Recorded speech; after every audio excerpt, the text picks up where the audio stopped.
They called her a ghost, a whisper of a woman clinging to the desolate fringes of a world that had long since forgotten her, abandoned her to the relentless march of dust and despair. Her death, they believed, was merely a matter of time, a preordained conclusion in the unforgiving sun.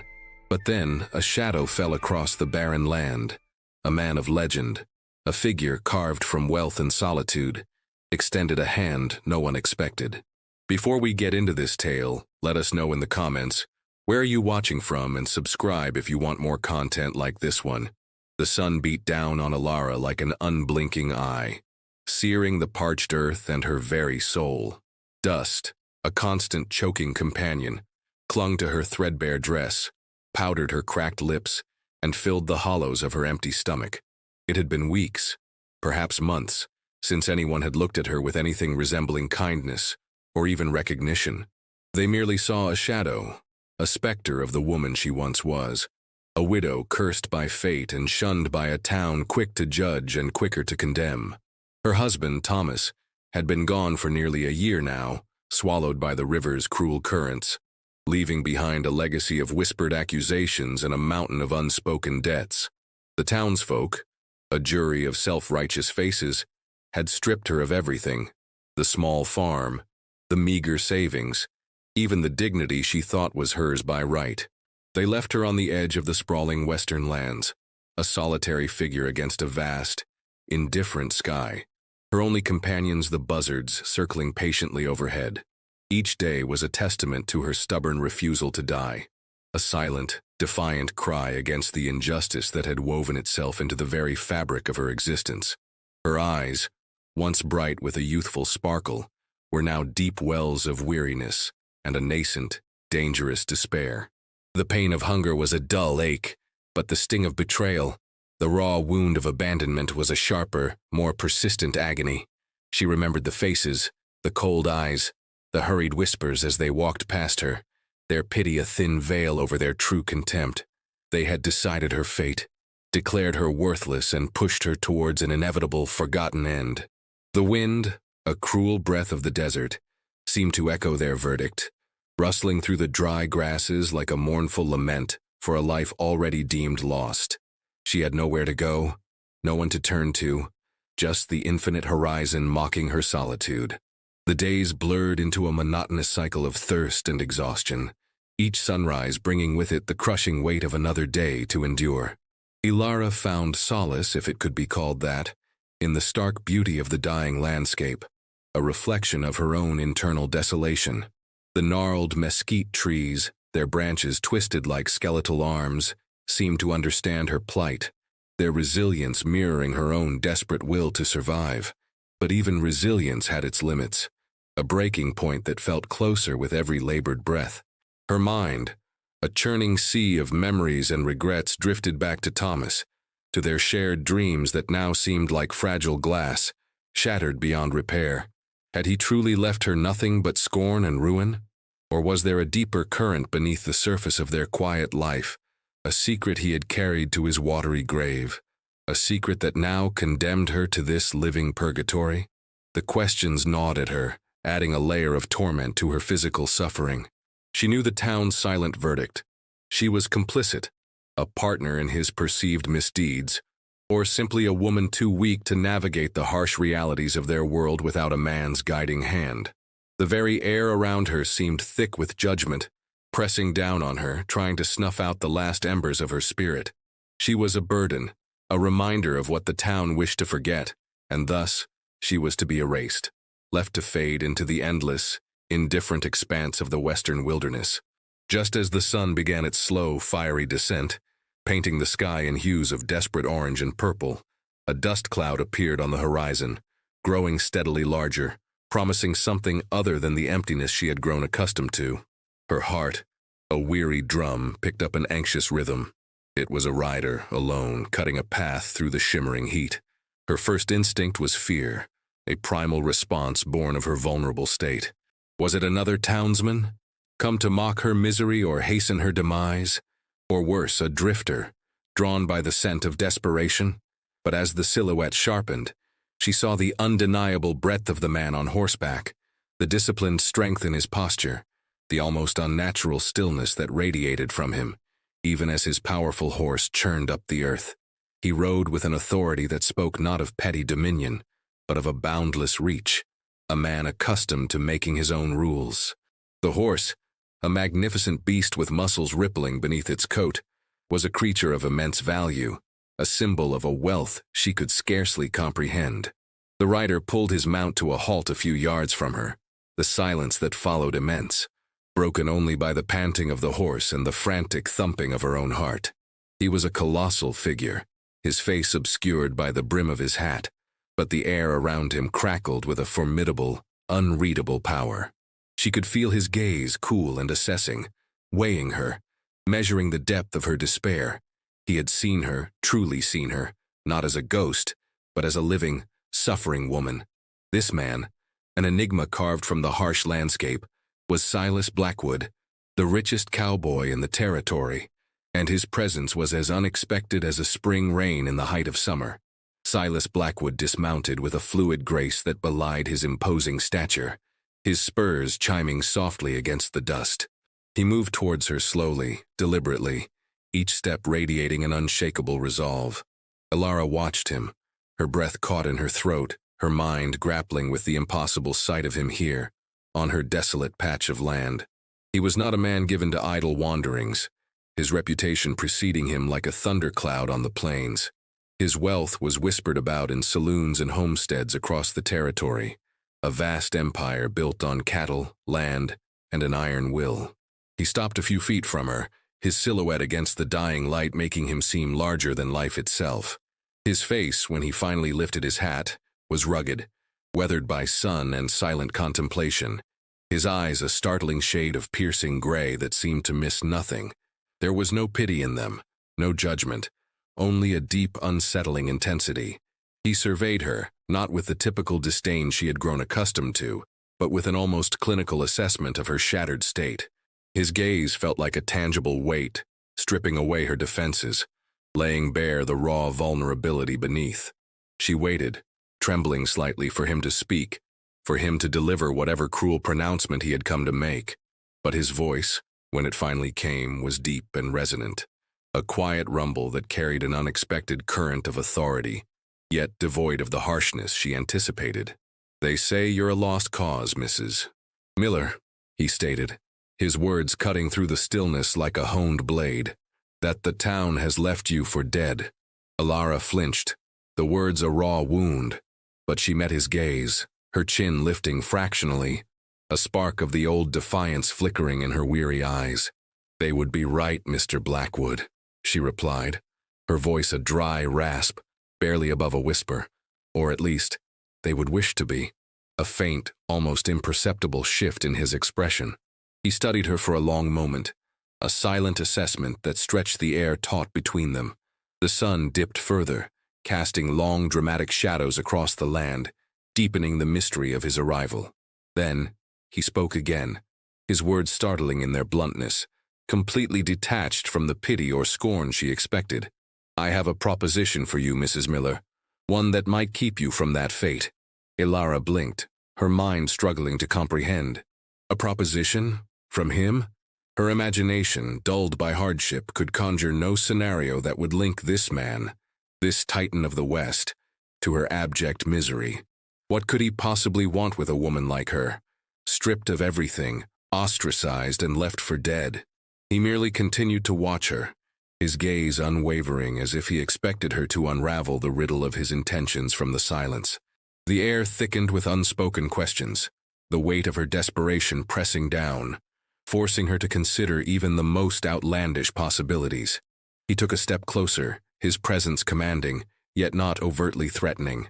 "I need a wife," he said, his voice devoid of emotion, a simple statement of fact. "And you, Mrs. Miller, need a reprieve." Alara's mind reeled. The words hung in the air, absurd and unbelievable. A wife? Him? The richest, most reclusive man in the territory, offering marriage to a woman scorned and abandoned? It felt like a cruel jest, a mirage conjured by her starving mind. She stared at him, searching his steely eyes for any hint of mockery, any flicker of humor, but found none. His face remained impassive, his expression as unyielding as the granite mountains in the distance. He was serious. The realization crashed over her, a wave of shock and a nascent, terrifying hope. A wife. It wasn't a proposal of love or affection, but a business transaction.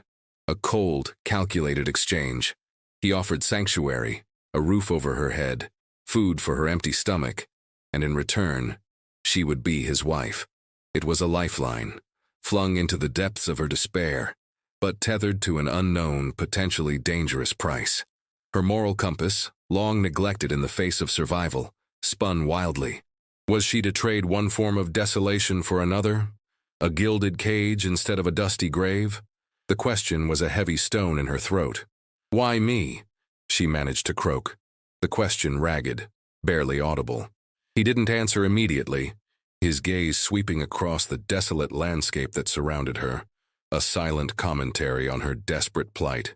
"Convenience," he finally stated, his voice flat, his explanation as stark and unadorned as the land itself. "You are without ties, without protection, and without hope.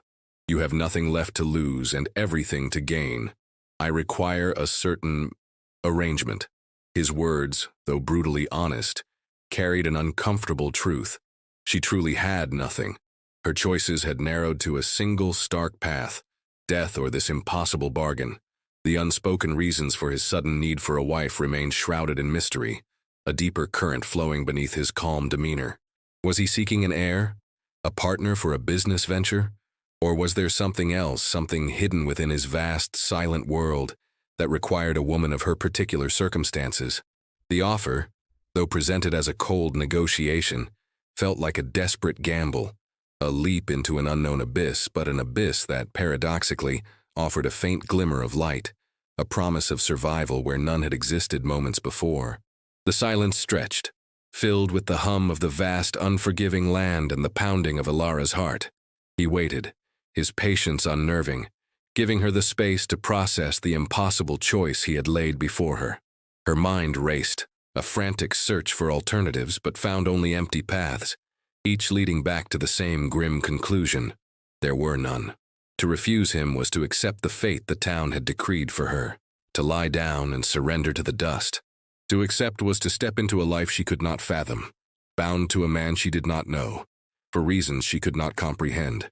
But survival, a fierce, primal instinct, clawed its way to the surface, overriding all else. She looked at the horizon, at the relentless sun, at the circling vultures, and a cold dread settled deep in her bones. "I accept," she heard herself say, the words thin, almost swallowed by the wind, but firm in their desperate finality. Silas Blackwood merely nodded, a single decisive movement. There was no triumph in his eyes, no satisfaction, just that same unreadable intensity. The transaction was complete. With that simple exchange, the unspoken contract sealed. Alara's life, previously destined for a forgotten grave, pivoted on a knife edge, veering towards an unknown future with the richest cowboy in the territory. A sudden, sharp pain flared in Alara's side, a reminder of the physical toll her abandonment had taken. She clutched at it, her face paling further. Silas's gaze sharpened, his eyes narrowing imperceptibly. He didn't offer a hand, didn't utter a word of comfort, but a subtle shift in his posture indicated an acknowledgement of her fragility. He simply turned, walked back to his horse, and retrieved a canteen. He offered it to her, the metal cool against her burning hand. The water, though plain, tasted like salvation, cleansing her parched throat. A small act of kindness in the face of his formidable proposition. It was a moment of stark contrast, the brutal reality of her situation, the coldness of his offer, and this unexpected simple gesture of basic human concern. "We leave at first light," he stated, his voice still measured. "The arrangements will be made in town. You will need to ride." His words were not a question, but a directive, an undeniable command. The weight of his authority was palpable, a new kind of chain, perhaps, but one that promised sustenance and shelter instead of oblivion. He mounted his horse with a practiced ease, his movements efficient and powerful. He remained silent, allowing the implication of his words to settle, giving her time to understand the absolute change that had just occurred in her life. Ilara watched him, a figure of formidable power against the deepening twilight. The silence stretched between them, heavy with the weight of the unspoken. There were no reassurances, no gentle promises of a new beginning, only the stark reality of their agreement. She was a woman bought not for love, but for convenience, for some unseen purpose that remained hidden within the depths of Silas Blackwood's enigmatic world.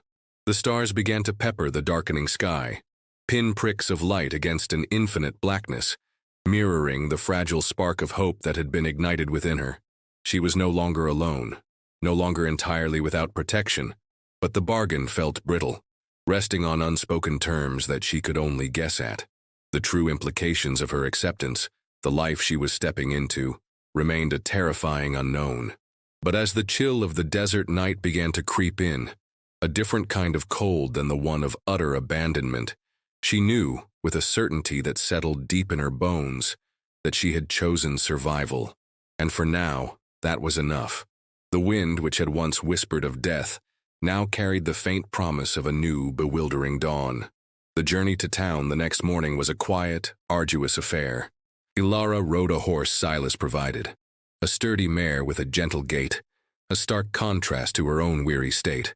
The dust that coated them was familiar, but now it felt different, less like a shroud of death and more like a testament to miles traveled, to a journey begun.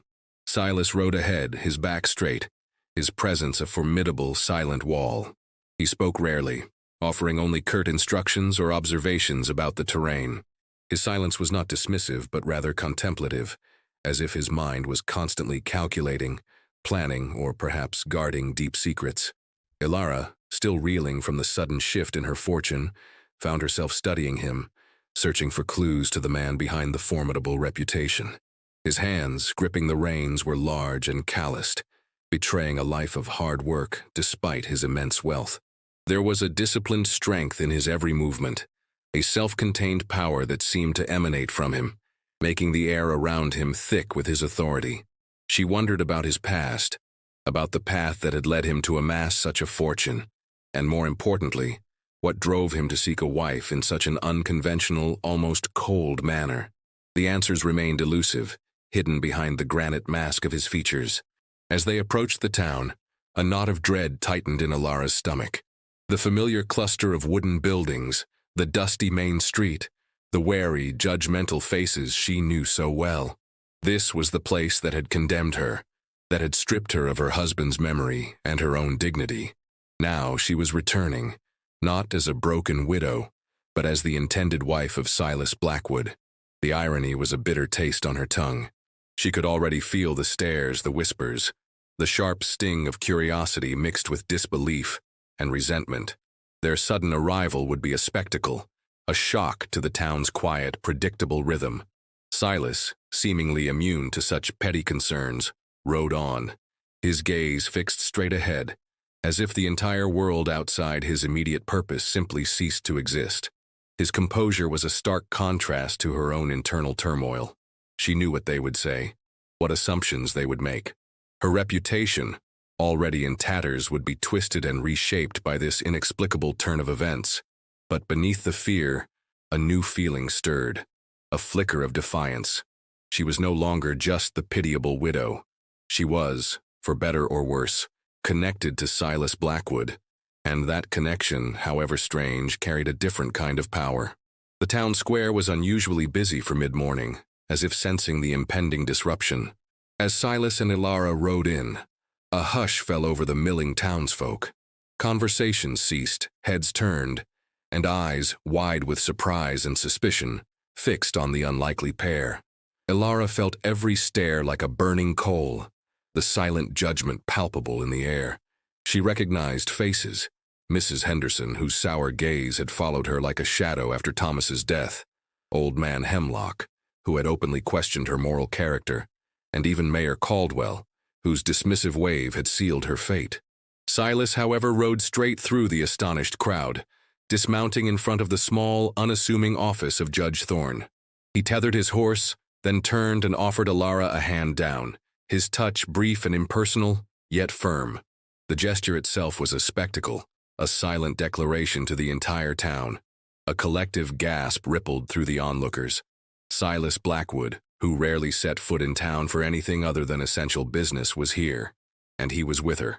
Inside Judge Thorne's cramped office, the air was thick with the scent of old paper and dust. Judge Thorne, a balding man with shrewd eyes, peered over his spectacles, his expression a mix of surprise and grudging respect for Silas. He knew Silas Blackwood's reputation for getting what he wanted, by fair means or foul, though mostly by the sheer force of his will and his limitless resources. "Mr. Blackwood," Thorne began, his voice a cautious drawl, "to what do we owe this unexpected visit?" Silas, standing tall and unyielding, cut to the chase, his words devoid of pleasantries. "I'm here to marry Mrs. Miller." The judge's spectacles nearly fell from his nose. His gaze darted from Silas to Ilara, who stood meekly beside him, her face still pale but her eyes holding a newfound fragile resilience. "Marry?" Thorne repeated, his voice incredulous, reflecting the shock reverberating through the town outside. But Mrs. Miller is a widow, and there are matters concerning her late husband's estate." Silas's voice hardened, cutting him off. "Those matters are irrelevant to this transaction. I require a ceremony, now." The implicit threat in his tone was clear. Silas Blackwood was not asking. He was commanding. Judge Thorne, a man who understood the intricate dance of power in their small western community, knew when he was outmatched. The richest man in the territory didn't brook delay or defiance. With a resigned sigh, he began to prepare the necessary documents, his hands moving with uncharacteristic haste. The ceremony itself was brief, stark, and utterly devoid of warmth. There were no flowers, no guests, no joyous pronouncements.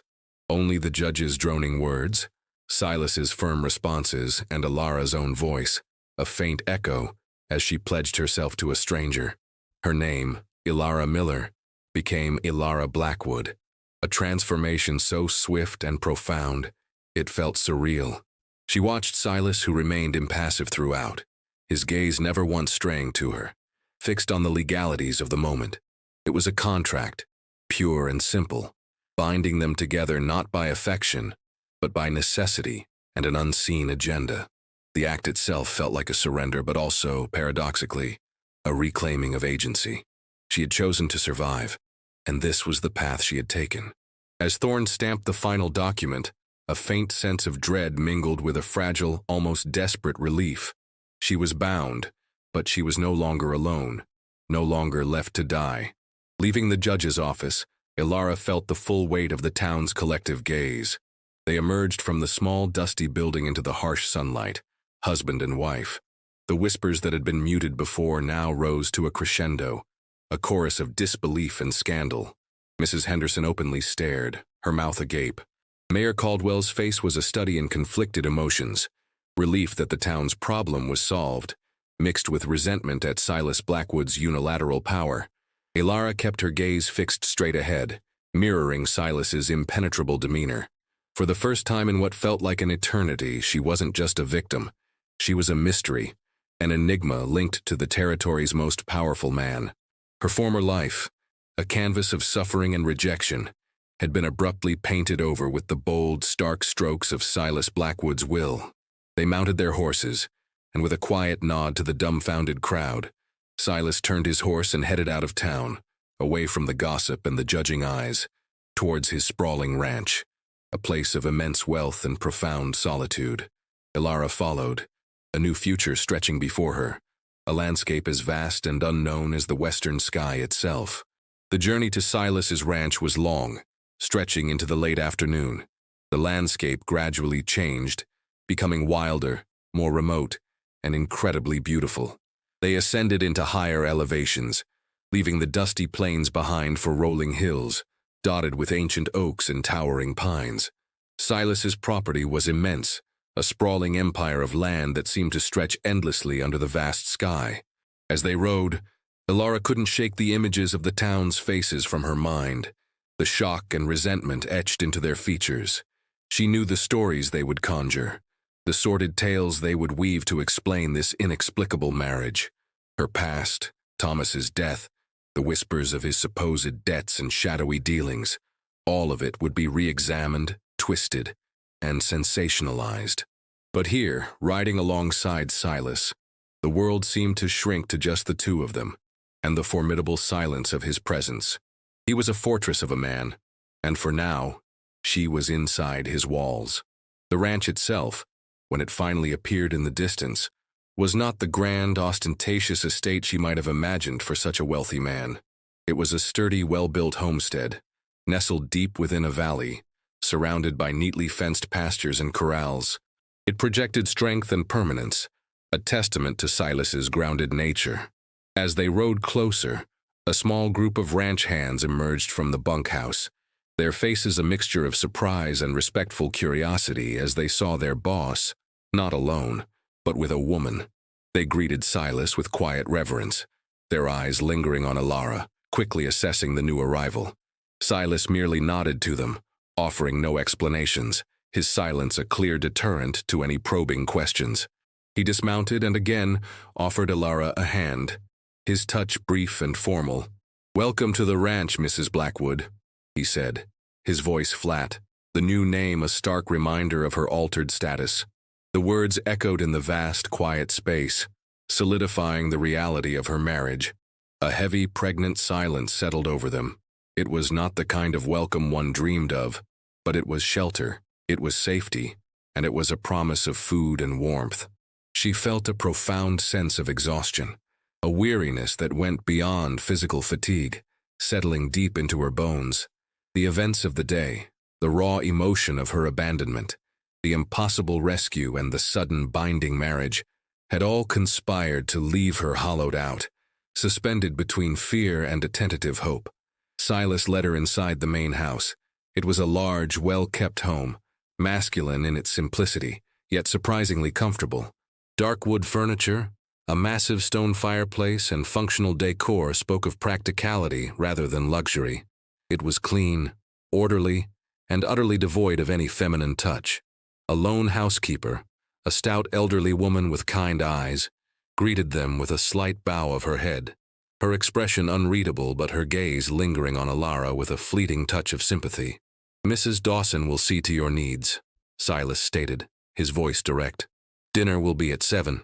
With that, he turned and walked away, disappearing into another part of the house, leaving Alara alone with the housekeeper, the vast silence of the ranch, and the overwhelming weight of her new reality. Mrs. Dawson, without a word, motioned for Alara to follow her. They ascended a wide staircase to the second floor, the soft creak of the old wood, a gentle counterpoint to the quiet tension in the air. The room she was shown was large, with a 4-poster bed, a sturdy dresser, and a window overlooking the sweeping pastures. It was undeniably comfortable, a sanctuary compared to the bleak landscape she had inhabited just hours before. As the door closed behind Mrs. Dawson, Alara stood in the middle of the room, feeling both immensely grateful and utterly adrift. The exhaustion that had been lurking finally overwhelmed her.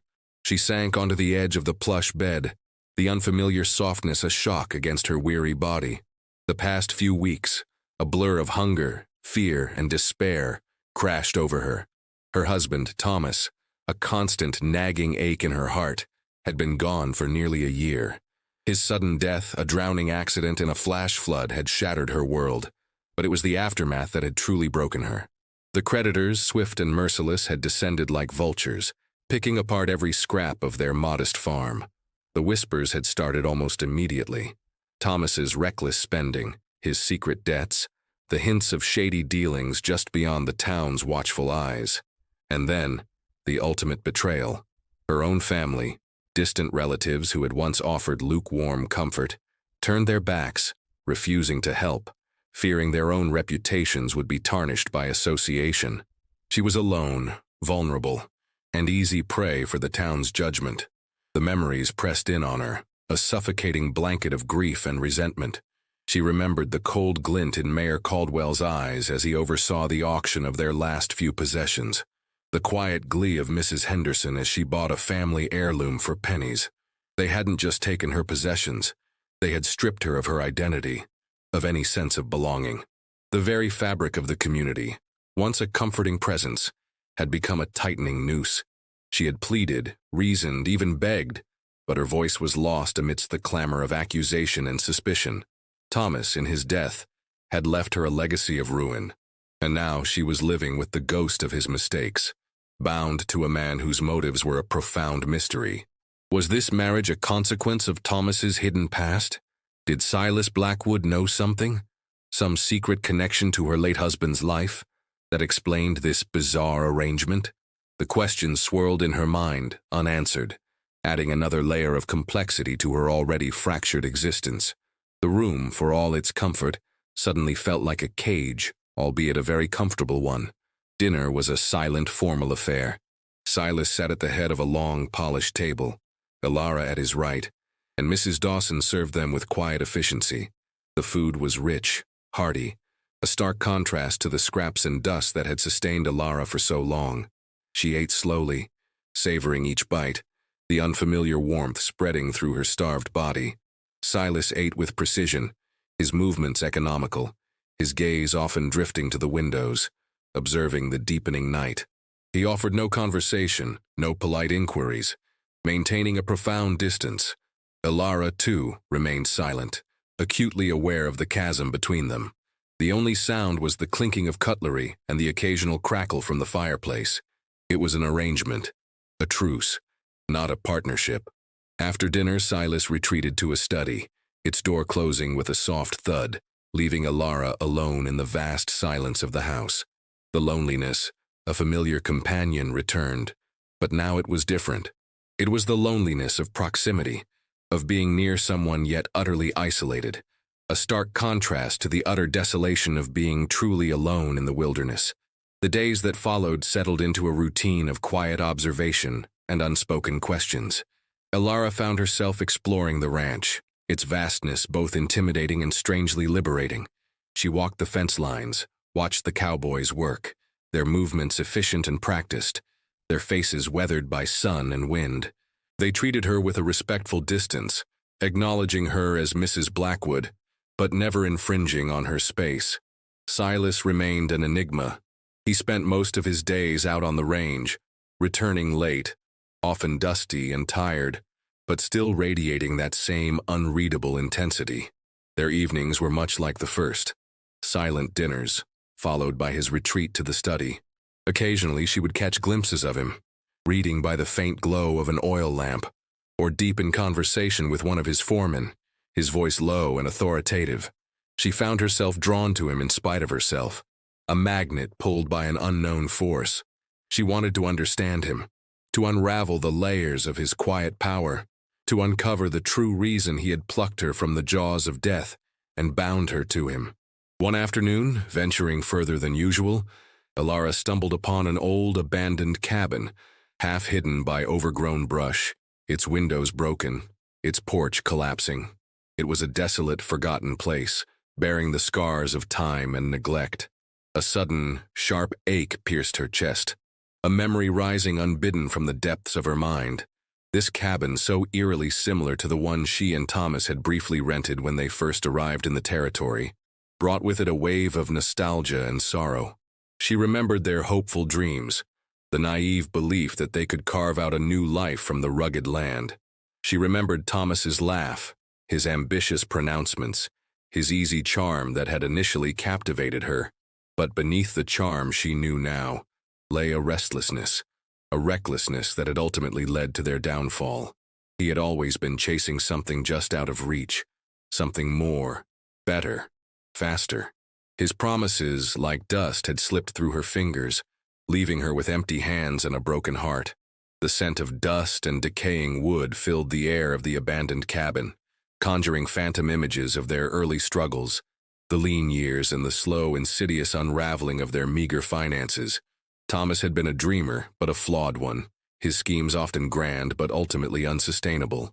He had gambled, she knew, on a mine claim that never materialized, on a cattle venture that failed spectacularly due to drought. She had seen the despair in his eyes as their debts mounted, the growing desperation that had led him to make increasingly risky choices. He had tried to hide it from her, but she had seen the shadows beneath his bravado, the way his jaw would clench when he thought she wasn't looking. She remembered the day he had left, the day of the storm, promising to return with a solution, a breakthrough that would save them. He never did. The river had claimed him, and with him, any hope of understanding the full scope of his entanglements. The town, in its simplicity, had seen only her as the lingering consequence, the physical embodiment of his perceived failures. A sudden, sharp movement near the cabin startled her, pulling her from her painful reverie. Silas was there, standing silently a few yards away, watching her. His presence was so quiet, so unnerving, that she hadn't heard him approach. He seemed to materialize from the shadows, a silent guardian, or perhaps an unblinking observer. His gaze, as always, was intense, dissecting, but for the first time she detected a flicker of something else in his gray eyes, perhaps a subtle understanding, a shared melancholy. He had seen her grief, her struggle, and for a fleeting moment she felt truly exposed, yet oddly less alone. "This cabin," she began, her voice hoarse. "It reminds me of how things used to be." Her words hung in the air, a vulnerable admission. Silas merely nodded, his gaze sweeping over the dilapidated structure. "Many lives have been lived and lost in cabins like these, Mrs. Blackwood," he said, his voice softer than usual, a deep rumble that seemed to carry the weight of countless unseen stories. "They hold their ghosts." His words, simple yet profound, offered a strange comfort, a silent acknowledgement of her pain without the need for empty platitudes. His acknowledgement of her grief, however brief, was a revelation. It was the first sign of any shared humanity between them, a tiny crack in the formidable wall of his composure. He didn't pry, didn't offer sympathy, but simply stated a truth that resonated with her own deep sorrow. The silence that followed was different this time, not empty, but filled with a quiet understanding. For a moment, they stood together, two solitary figures connected by unspoken burdens, by the weight of their own pasts. Ilara felt a tentative curiosity stirring within her. Could this man who had saved her from oblivion, who seemed so detached and distant, truly possess a deeper well of empathy? Or was this merely a momentary lapse in his guarded demeanor? She didn't know, but the flicker of shared emotion, however subtle, was enough to make her want to know more, to peel back the layers of his formidable exterior and discover the man beneath. The setting sun cast long, dramatic shadows, deepening the mystery of their unlikely bond. The next few days, a subtle shift occurred in the rhythm of their shared existence. Silas, though still a man of few words, began to spend more time in the main house, his presence a quiet, almost domestic anchor. He would sit in the evenings, reading by the fireplace or working on ledgers, his movements deliberate and unhurried. Ilara, no longer confined to her room after dinner, would often join him in the living room, knitting or reading. The silence between them was no longer oppressive, but comfortable, a shared space of quiet contemplation. She found herself observing him, noting the subtle nuances of his character, the way his brow would furrow in concentration, the quiet strength of his profile, the occasional, almost imperceptible softening of his gaze when he thought she wasn't looking. She began to see glimmers of the man behind the legend, not just the richest cowboy, but a man burdened by immense responsibility, and perhaps a solitude as profound as her own. One evening, a fierce dust storm descended upon the ranch, trapping them indoors. The wind howled like a banshee, rattling the window panes and pressing against the sturdy walls of the house. The air crackled with a strange, primal energy. Silas, sitting by the fireplace, seemed unaffected, his gaze steady, his presence a solid anchor against the chaos outside. Ilara, however, found her nerves frayed. The relentless wind, the way it clawed at the house, brought back a torrent of memories. The storm on the day Thomas died, the raging river, the helplessness. A tremor ran through her. Silas, without looking up from his book, sensed her distress. "The house is strong, Mrs. Blackwood," he said, his voice calm, reassuring, a steady balm against her rising fear. "It will hold." The simplicity of his words, his quiet confidence, had an immediate effect. She felt a surprising sense of safety in his presence, a tangible shield against the external turmoil and the internal demons it stirred. For a brief moment, the raw vulnerability of her fear met the quiet strength of his unwavering resolve. She looked at him, truly seeing him, not as a rescuer or a master, but as a complex man whose quiet strength was a bulwark against the world's harshness. "He went out in a storm like this," she whispered, the words escaping before she could stop them, her voice raw with grief and lingering terror. "He said he had to go, something urgent, a deal that couldn't wait. He was trying to save us." Silas closed his book, his gaze finally meeting hers, his gray eyes piercing the veil of her sorrow. There was a depth there she hadn't seen before, a knowing quietness. "Not all storms can be weathered, Mrs. Blackwood," he said, his voice low, his words hinting at a deeper understanding of loss and the futility of fighting certain battles. "And sometimes the ones who try hardest to save us are the ones who drown." His words were heavy, laden with a quiet resonance that suggested he spoke from his own experiences, from a life that had known its own share of unforgiving currents. It was the closest he had come to revealing a personal truth, a shared vulnerability, and it drew her closer to him than any polite conversation could have. The shared moment, however fleeting, felt like a crucial turning point. The dust storm continued its relentless assault outside, but inside, a new kind of quiet understanding had settled between them. Ilara found herself studying Silas's face, tracing the lines etched by time and experience, searching for the stories hidden within his unreadable eyes. She saw not just the richest cowboy, but a man who understood the weight of consequence, the burden of survival. She felt a strange pull, a nascent desire to unravel the mysteries that still clung to him, just as she felt a growing need to reveal the full truth of her own past, the shadows that still haunted her. The vulnerability she had shown, the painful admission of Thomas's recklessness and her own helplessness, had been met not with judgment, but with a quiet, profound empathy. It was a fragile connection, built on the shifting sands of their shared solitude, but it was a connection nonetheless, a promise of something deeper than the cold transaction that had bound them together.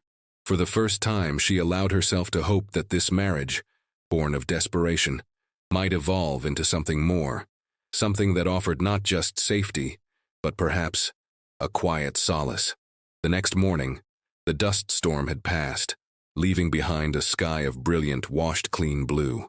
But the emotional dust stirred between Ilara and Silas had yet to settle. The conversation about Thomas's death, however brief, had cracked open a door between them, revealing a sliver of shared understanding. Ilara found herself thinking less about escaping and more about belonging, a strange paradox in a marriage of convenience. She began to notice the subtle ways Silas protected her, the way he would occasionally send a ranch hand to quietly check on her during her walks, or the way he ensured Mrs. Dawson always prepared her favorite dishes. These were not grand gestures, but small, deliberate acts of care, spoken in the language of actions rather than words. Her own past, the circumstances that led to her abandonment, began to resurface with greater clarity, less as a source of shame and more as a puzzle waiting to be solved. She realized that the town's condemnation, while cruel, had been based on incomplete information, on a story crafted by whispers and assumptions. She began to piece together the fragments of Thomas's final days, remembering hushed conversations, late-night visitors, and a growing sense of unease that had settled over their small farm. There had been a man, a slick-haired stranger with a deceptive smile, who had often come to see Thomas. His name, if she recalled correctly, was Finch. He had spoken of investments, of grand opportunities that promised immense wealth, but always with a predatory glint in his eyes. Thomas, desperate to climb out of debt, had been easily swayed by Finch's persuasive words. Ilara remembered her warnings, her intuition screaming that something was deeply wrong, but Thomas, blinded by the lure of quick riches, had dismissed her fears. He had been so sure this last venture, a speculative mining claim, would be their salvation. It was the very claim he was supposedly riding to secure on the night he died. The river, they said, had swallowed him. But what if it hadn't been an accident? What if Finch or someone connected to him had played a more sinister role? The thought, once a vague dread, now solidified into a chilling possibility. The suspicion gnawed at her, a cold tendril of fear coiling in her gut. She realized that Thomas's debts and her subsequent abandonment might not have been merely the result of his poor judgment, but a deliberate consequence orchestrated by someone else. The town, in its haste to condemn her, had overlooked the true villain, the architect of her suffering, Finch. The name resonated with a new, dark significance. He had been a peripheral figure in her memory, a charming rogue, but now he loomed large, a potential shadow over her past, and perhaps her present. She considered confiding in Silas, of revealing these nascent suspicions, but hesitated. She was still learning to trust him, to understand the intricacies of his world. And besides, what proof did she have beyond a gut feeling and fragmented memories? She needed more, something tangible, something that would give credence to her growing fear. She found herself walking through the ranch's vast lands, retracing her steps, searching for a place where her fragmented memories might coalesce, where the truth of Thomas's death might finally reveal itself. One afternoon, while helping Mrs. Dawson sort old papers in the dusty attic, Ilara found a box of Silas's family heirlooms. Among them, tucked beneath faded photographs and worn ledgers, was a single tarnished silver locket. It was strangely out of place amidst the masculine simplicity of the other items. Her fingers trembled as she picked it up, the cold metal a stark contrast to the warmth of her hand. Curiosity, a powerful, almost forbidden emotion, compelled her to open it. Inside, nestled beneath a thin, yellowed piece of silk, were two tiny, intricately braided strands of hair, one dark, one light, and beneath them, a faded miniature portrait of a woman, her face striking, beautiful, with a gentle yet resolute expression. Her eyes were a familiar, piercing gray. Silas's eyes. A shock of realization ran through Ilara. This was not just an heirloom. It was a deeply personal memento. This woman, undoubtedly his mother, held a profound significance. But the two strands of hair, they hinted at a shared past, a sibling perhaps, or a child he had lost.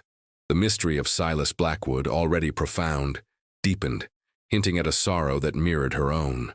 The locket, clutched in her hand, felt like a key, unlocking a hidden chamber within Silas's guarded life. It hinted at a history of loss, of human connection, that contradicted his carefully constructed facade of detachment. She wondered about the woman in the portrait, about her life, about the circumstances that had left Silas, the wealthiest man in the territory, so utterly alone, so seemingly devoid of true intimacy. This discovery ignited a new desire within her, to understand him, not just for her own sake, but for the sake of the man who had, against all odds, offered her a second chance at life. The silence between them, which had once felt like a barrier, now felt like a shared space for unspoken sorrows. She felt a compelling urge to return the locket to him, to acknowledge her discovery, and perhaps to bridge the gap between their isolated worlds. But fear held her back, the fear of encroaching on his private grief, of shattering the delicate truce they had established. The locket became a silent testament to the fragile threads that bound them, a visible symbol of the unseen depths within the man she now called husband. The very next day, a rider arrived at the ranch, his horse lathered with foam, bearing an urgent message for Silas.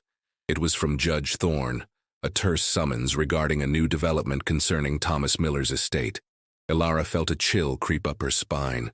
The past, she knew, was not content to remain buried. Silas read the note, his face unreadable, then looked at Ilara, his gaze sharp and assessing.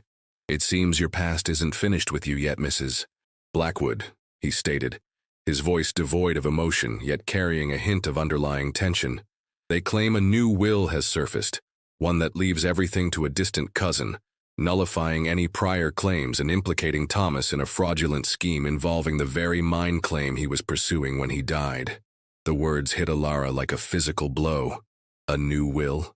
Fraudulent scheme. The pieces of the puzzle began to click into place, forming a terrifying picture. This was not about debt. It was about conspiracy. This was the work of Finch, the slick-haired man from her memories, the one who had haunted Thomas's last days. Silas, sensing her shock, watched her closely.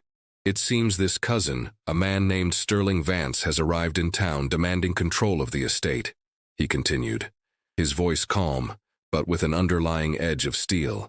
"He is backed by a rather unsavory character by the name of Finch." The name, spoken aloud by Silas, confirmed her deepest fears. Finch. He was not just a shadowy memory. He was real, and he was actively working to secure what he believed was rightfully theirs, perhaps even at the cost of Thomas's life. The implication was clear. If this new will was authenticated, not only would any lingering claim Alara had be eradicated, but Thomas's name would be permanently stained, and by extension hers. It was a calculated move to erase her entirely, to ensure she remained nothing, a widow left to die, no longer deserving of even a memory.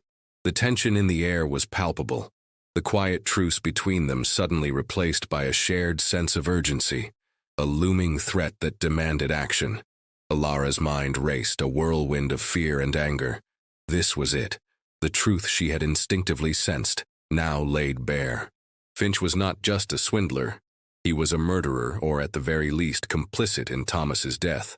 And now, he was using a fabricated will to solidify his ill-gotten gains, aiming to steal the very land Thomas had died trying to secure. "It was Finch," she said, her voice shaking but resolute. He was with Thomas, pushing him to invest in that mine. He was the one who came around before Thomas died. Silas's eyes narrowed, his gaze piercing. "You have seen this Finch before? You suspect foul play in your husband's death?" His questions were direct, cutting to the heart of her fear.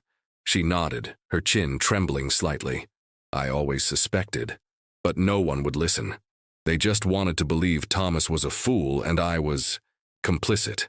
A profound weariness settled over her, but it was quickly replaced by a surge of defiant anger. She would not let them win. Not now. The ride to town was tense, the atmosphere thick with unspoken concerns.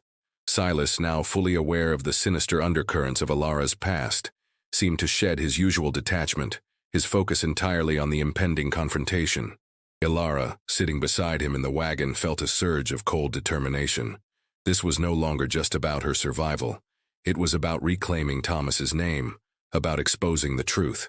As they approached the familiar dusty streets, the sight of Finch's sleek black buggy parked conspicuously outside the judge's office sent a shiver down her spine.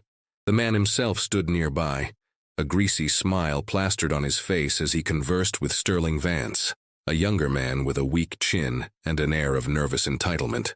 Finch's eyes, as he caught sight of their approaching wagon, widened almost imperceptibly, his smile faltering, replaced by a flicker of surprise and a dawning realization. He had not accounted for Silas Blackwood, nor for Alara's presence at his side.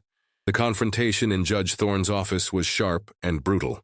Finch, regaining his composure, launched into a theatrical display of false sympathy and outrage, accusing Alara of attempting to defraud poor Sterling Vance of his rightful inheritance.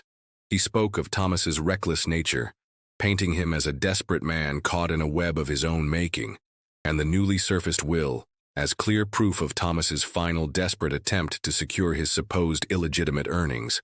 Sterling Vance, a puppet in Finch's hands, nodded vehemently, his eyes darting nervously between Finch and Silas. Alara, however, stood her ground, her gaze fixed on Finch, her voice clear and unwavering as she recounted her fragmented memories of his visits to their farm, his persuasive tactics, and her growing unease.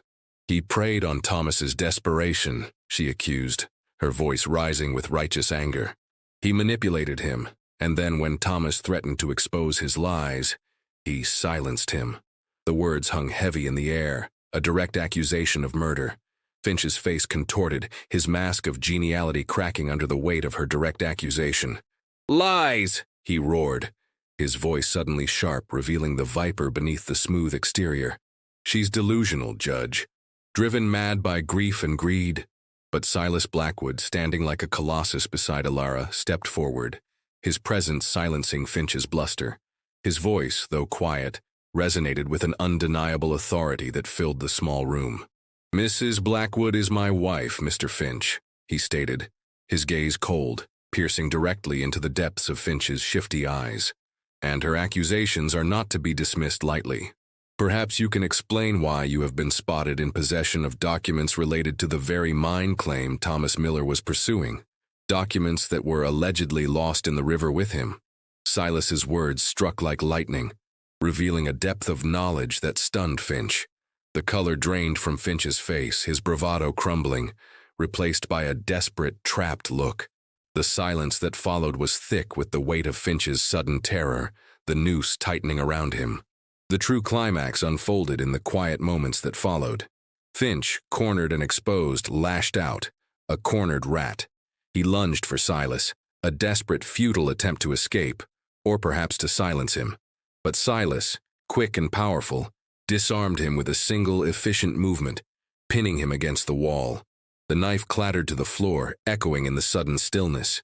"He was going to expose me," Finch gasped, his voice ragged, finally breaking under the immense pressure. Thomas found out about the false claims, about the fraudulent deeds for the mine. He was coming to tell you, Blackwood. He was coming to tell you everything. The truth, raw and ugly, hung in the air. Thomas had not been a fool, not entirely. He had discovered Finch's treachery, and had been on his way to expose him to Silas, the true owner of the land Finch was attempting to defraud. His death had not been an accident. It had been a desperate act of murder, orchestrated to silence him and cover Finch's tracks. The revelation hit Alara with a profound sadness, but also a fierce sense of vindication. Thomas, in his final moments, had been seeking justice, not just personal gain. His death, however tragic, now had a different meaning. He had been a victim, not just a flawed dreamer. Judge Thorne, pale-faced, swiftly ordered Finch's arrest. Sterling Vance, terrified and pathetic, immediately disavowed any knowledge of Finch's darker dealings, claiming to be merely a pawn, a desperate man taken advantage of. Silas, his face grim, retrieved a worn leather-bound book from his coat. "Thomas Miller approached me weeks before his death," he stated, his voice carrying the weight of the truth. "He confessed his foolish investments, his debts, and most importantly, his suspicions about Finch. He brought me these." He opened the book, revealing meticulous notes, dates, and names, all detailing Finch's fraudulent schemes and Thomas's attempts to gather evidence. It was Thomas's final desperate attempt at redemption, his silent testament to his integrity. The air in the office crackled with the weight of the truth. Thomas, flawed though he was, had sought to make amends, to expose the real villain.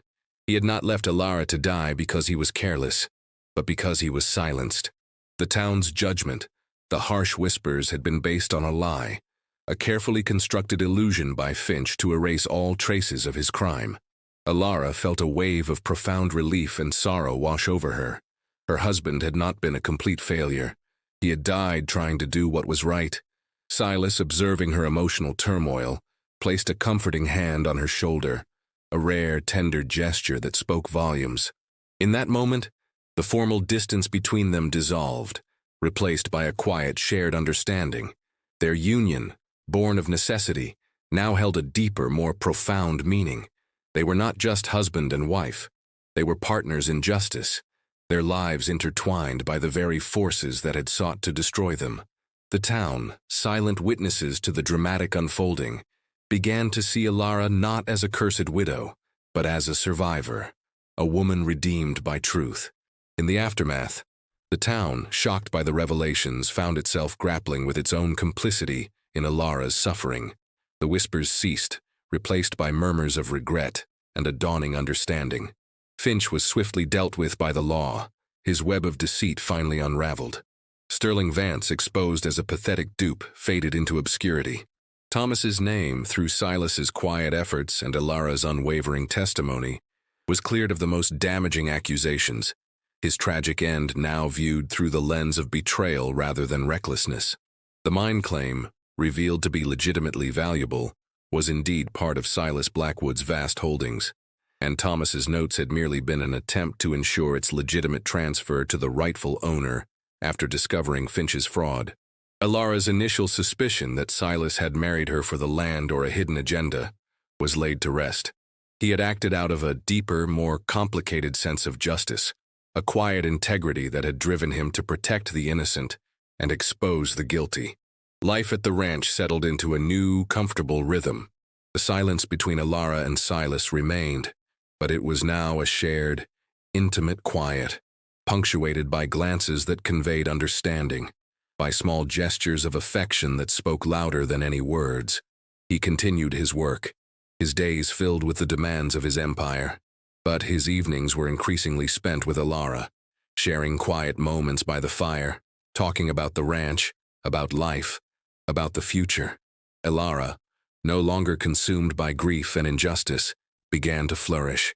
She found purpose in managing the household, in tending to the ranch hand's needs, in simply being. Her once haunted eyes now held a quiet strength, a resilient sparkle that had been extinguished for too long.